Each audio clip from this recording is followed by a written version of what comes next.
Hello and welcome to Traffic Light Reviews. My name is Steven Munoz.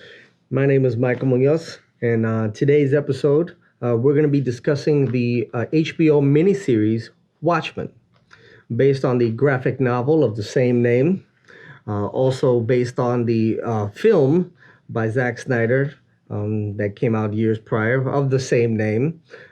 This is the show's sequel series.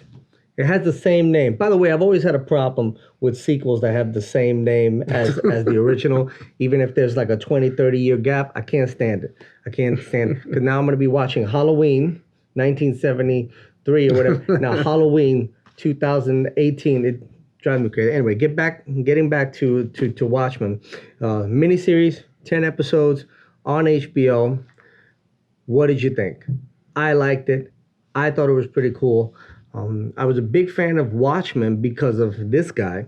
I was working as a doorman many, many years ago, and Steven had told me about this graphic novel, Watchmen, you got to read it. And it was already like 20 years old by the time I read it. You had read it first.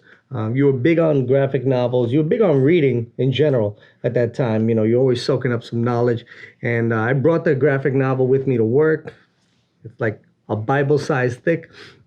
And I had the midnight shift, so I was able to read it pretty much practically uninterrupted.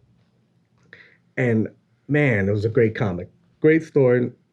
Totally into it. Love the idea of a world where superheroes exist, and the reality that comes with that.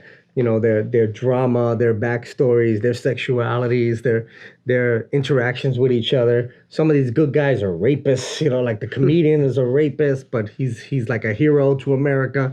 You know, these contrasting character traits, the flaws, you know, the good and the bad.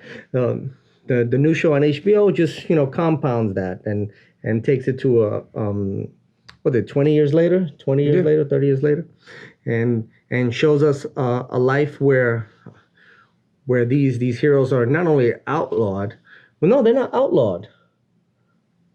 They're like the police. The police are now wearing masks. Well, yeah, because there was a massacre that people started killing cops, Mm-hmm. and so now cops are hiding their identity because they're afraid of being out in the public. Right. Well, it's a really good show. It does continue the story of certain characters that you've already been familiar with if you read the graphic novel or saw the movie by Zack Snyder.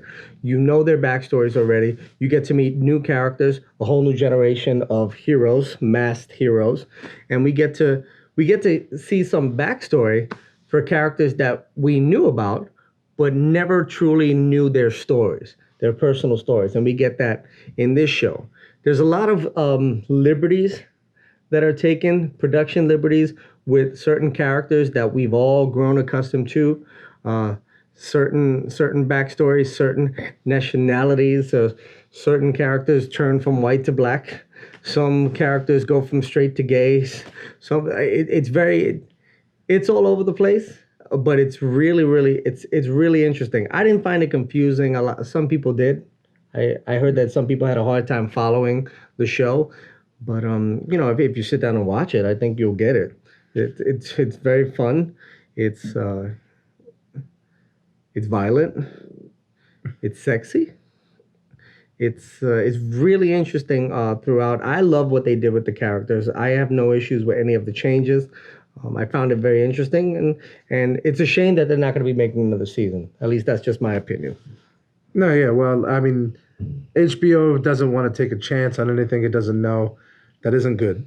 Right. And so when you're taking on Watchmen, you know that something's going to come with that. Watchmen is one of the, if not the only, graphic novel that is still on the New York Times top 100 novels of all time. They don't even though it's a graphic novel, they consider it one of the top 100 novels of all time. That's how poignant that story is. So I thought it was very interesting that the showrunner who created this took one character from the book that had no backstory, and they did allude to something in the graphic novel that he might be someone else, but pretty much said, you know what, let's not take that. The graphic novel didn't confirm that, so I can take this one character, give him this entirely different backstory that will drive this show. And it was very poignant. to the times. It was very educational. It basically brought to life a relevancy of American history, as well as tying some of the major influential characters from Watchmen together through it. Yeah. What the whole idea of Regina King and the protagonist, and we learn her story and her relevancy as we go throughout the episodes, and how much she is connected to that one quintessential character from the original Watchmen series. That she's like a great granddaughter or something. I don't know how many greats down the line you need to go. And so it's like in her blood to be, she was a former police officer, and we see that these sort of new Watchmen, so to speak, were pretty much all former cops. They're now just put on these masks, and they're a little more vigilante now because they're not an official police officer, but they still work together closely with the police, so on and so forth.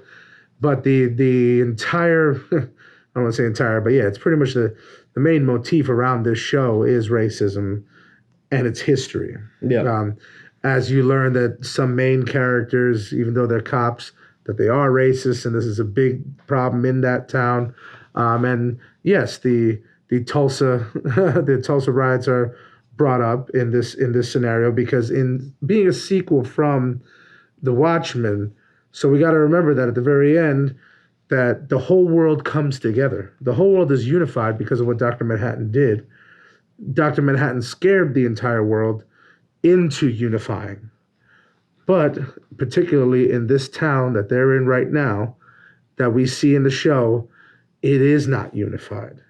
It still holds the systemic racism. And yes, systemic racism is a thing. For those of you who don't believe it isn't. It still holds about all of those problems from our past.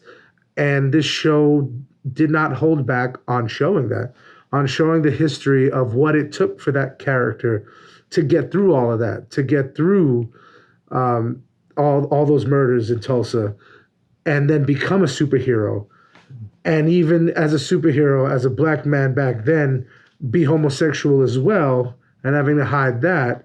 There's just so many layers to how deep and rich the history is that shows the struggle so much so that you can't do anything but respect what the story's trying to tell. Because for me, I was just thinking, this isn't really a Watchmen story. Like this is its own. You could have taken this and put it into any other universe and changed names around or whatever. I just thought it was really cool that they took the Watchmen platform to do this. Right. That they were able to take one character and they're like, wait, hey, maybe we could interweave all of this as well. And then they kept a few of the, like Dr. Manhattan, he never died, so it's like, he's still around. So Dr. Manhattan is still poignant, the being that could do anything, that can move throughout time, that literally can do anything. And when it comes down to then when you see sort of the racial tension that explodes in the show towards what the fight is now, with what they're trying to do with this weaponry, with trying to capture Dr. Manhattan and then utilize him to be a weapon. And then there's another character in there that pretty much is trying to control the world their own way.